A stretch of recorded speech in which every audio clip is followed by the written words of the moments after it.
I think Andrew Klavan is kind of the same.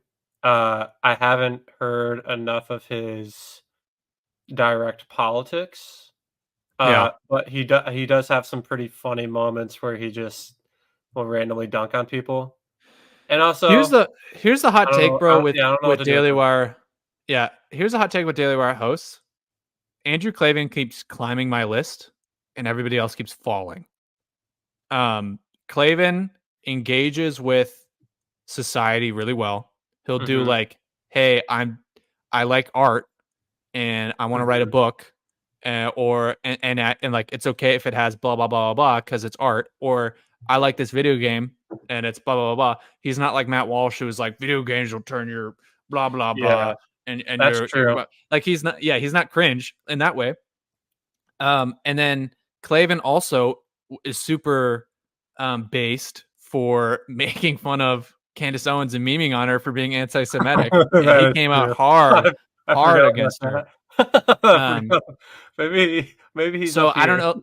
It's funny because like all of the Daily Wire was like, all the Daily Wire was kind of hush hush about the Candace Owens thing. Klavan was Mhm. not. He was like, yeah, she's anti-Semitic, basically is Yeah. what he was saying. Like the Crisis King thing, he is a Christian. Yeah. And he was saying the Crisis King thing was being used by anti-Semitic people to attack Jewish people. So Yeah. I would subscribe to Andrew Klavan. I don't even know if I am now, but out of the deal where I don't, yeah, politically we're not going to have agreements. He's probably more pro Trump than I am, Yep. obviously, but But he's I think that also more out of fair than a Knowles or a Matt Walsh or a Shapiro correct, is in that regard. correct. I think yeah. I haven't listened to him enough just because he hasn't engaged with the people who I generally listen to more. Um, Yeah. but I do want to start listening to him more ever since learning that he made like his own book series. It's fantasy books, right? I think he made like his Yeah, entire and yeah, he has like an like that's super artistic sick. background. Yeah. Yeah. I really like that because I'm trying to get more into art as well, or at least beauty, a sense of it. Um, and he's never said anything that is too crazy. I don't No, think. I don't think so. Um, Yeah, yeah, I just I need think more. Andrew Klavan, honestly, as a Daily Wire host right now, he's probably my number one. So Yeah, yeah. I think that's also partially just because of how bad the others have gotten. Sadly. Okay, Ben Benny Shapiro. boy. My gut reaction right now is this. Oh. Currently, Oh. I'm currently here with Ben. Uh, I'm very frustrated with basically all of the Daily Wire minus Andrew Clayton. I think that people like Ben Shapiro are the type of people who I was talking about earlier when I said that Republicans weaponize things that I agree with, and then they're lying straight to my face. I think that Ben Shapiro is somebody who probably does agree with me on transgender stuff, abortion stuff, and overall Christian values, and yet he will always and forever defend playboys in the Republican Party and people who do not hold to their principles, because I think that he is ideologically captured by his audience. So Yeah, I'm fine with him in that tier. Honestly, I honestly expected way more growing because I grew up in the pinnacle of Shapiro's mhm, rise to political fame, which is the 2016 debating SJW era, where mhm. Shapiro would destroy college kids on campus. There would be a bunch of epic owned you clips. He doesn't really do that anymore. He doesn't debate really anyone seriously anymore. And then and, I think he and when he lies to his does, audience. yeah, when he does debate I people, he says that he grades Trump on a curve. Right. That's why I think he's lying to his audience, bro. I Yeah, don't think Shapiro likes Trump. I think it's the same thing where Tucker Carlson got outed for saying half these people are crazy behind closed doors. I think Shapiro is the exact same way. I think if you were to ask him behind closed doors, put money where his mouth is, would you have any other Republican at the top of the ticket? He'd say yes. He might still say, well, it's better than a Democrat. but I would just say that he's not consistent. There's so many things that Trump goes against what Shapiro was saying previously that it's sad to see him, because, like you said, Seth, his audience and the right wing movement has become so populist. The Daily Wire doesn't really have any choice. They have to be audience captured, or else they're going to lose so much of their support. They're trying to be the alternative Fox News, and so you have to play to Trump's crowd in order to do that. And Shapiro, unfortunately, has fallen victim to that. Partially, it's his fault. I think he could have been so effective at calling Trump out more effectively. And he is, I think, in his heart is an ever Trumper, but he just can't say it in the middle of a political season. When Trump loses, which is my prediction, he'll lose in November.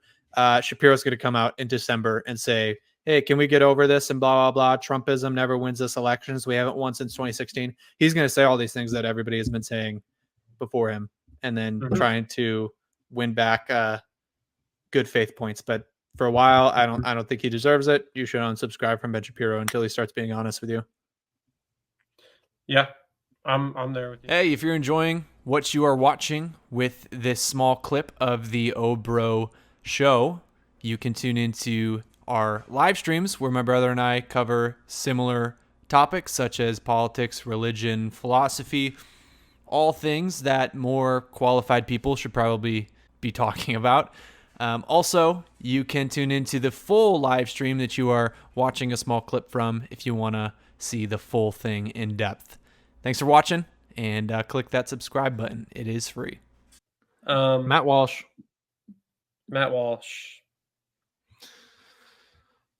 I'm here with Matt. Dude, I think he's kind of getting close to that.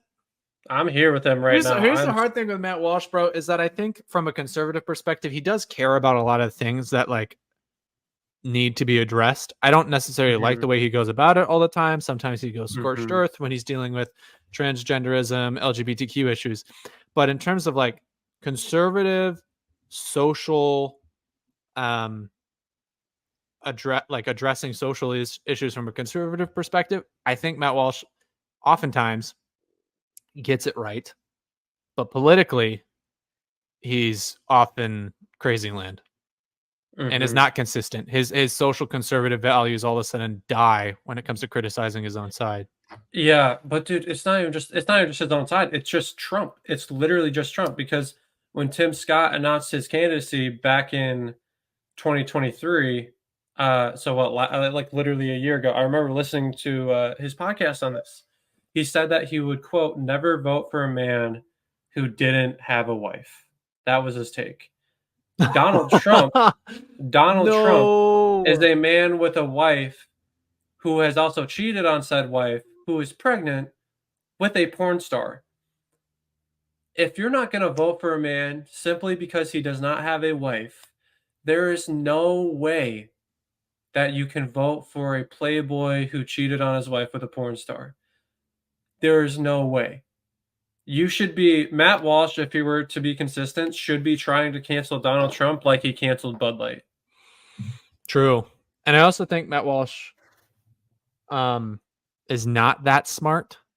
No. Meaning, I've never seen him debate anyone about any of his thoughts. I'm not saying that debate is necessarily what makes you smart, but I do think it is an example of, are you willing to critically engage with another side's arguments? Yep. I don't think Matt Walsh does that. I don't think he does that in good faith. I've never seen him do a debate. Bro, Joe Rogan dunked on him on his podcast for his millions of hormone blockers. The closest he's even gotten to a debate, and it was Joe Rogan. Yeah, he got live fact checked and humiliated. No, I'm fine. Cancel him. He needs to go revisit everything. But he's gonna be even worse than Ben Shapiro in terms of how he flips when I can say probably win, because I don't think Trump can beat Kamala. When Trump loses, he's gonna completely flip. He's gonna dunk on Trump for his Playboy stuff. He's gonna dunk on him for his isolationist stuff, most likely. He's gonna dunk No, on him. Matt Walsh is an isolationist. He's gonna say, yeah, he's gonna do all the moral things. He's gonna be like, maybe the All the moral Republicans can stuff. pick a moral person now. Yeah. Which is gonna be so cringe coming from him. Mm-hmm. Michael Knowles. He's I'm above like- Matt Walsh. I'm like here with him. Oh, but he's so MAGA brained, bro. I know. But the thing is I think I think don't Michael think Knowles he's a is liar. genuinely, yeah, I think he is genuinely a MAGA brain. I'm Yeah. mad about it because I think a lot of the arguments he makes are really, really dumb and bad. But yes, I don't think he's lying about it like Ben Shapiro. Yeah, I like that timeline. I'm fine with that. Which And Michael Knowles is genuinely funny. He's a funny guy. He is a funny guy, and he seems like a genuinely nice guy. He's not He rude is. or anything. I have can met Michael him Knowles here. in person. I have Yeah, met you gotta- Michael Knowles before, Yeah. and You got to he photo. is nice.